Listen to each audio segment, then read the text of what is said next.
Every now and then, Indian banking regulations are either updated or reinstated.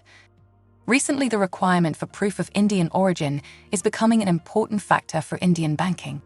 If you have a bank account such as a non-resident ordinary or non-resident external, or due to open an account, you may find this short clip helpful. Before we begin, my name is Indira from Whitecroft Ford, and today I'll briefly outline proof of Indian origin and Indian banking.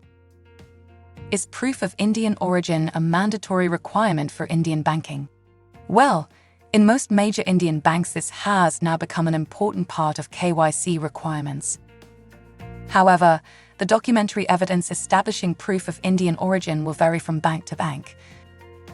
For example, one entity may accept copy of an Indian passport of a relative in establishing your ancestral route to India, along with other documents.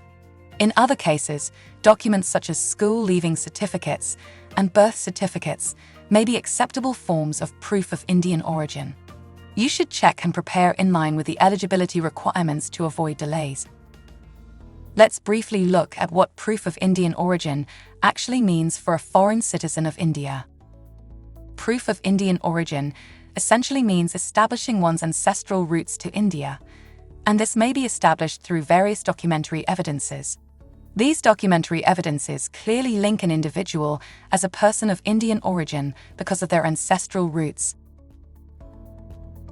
Furthermore, once proof of Indian origin is established, it may enable accessing certain benefits that only a person of Indian origin can obtain. Right, now that we know about proof of Indian origin, we'll shed some clarity on whether the OCI status as proof of Indian origin is a mandatory for Indian banking. Interestingly, there seems to be some general confusion surrounding this particular question. Let's take a look. Firstly, in line with current regulations of India, OCI status is not a mandatory status to obtain for a foreign citizen in order for proof of Indian origin. Secondly, in accordance with proof of Indian origin documentary requirements, other documentary evidences for proof of Indian origin may suffice.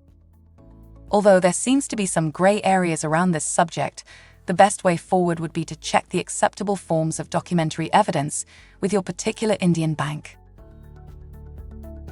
Lastly, don't forget, in order to open an Indian bank account or maintain your Indian bank account, your PAN card will be necessary. That includes both the non-resident external and non-resident ordinary. Right, I hope that helped. Remember, you can find us on whitecroftford.com for matters related to Indian property and Indian legal services. We may be able to assist. Until again, best wishes.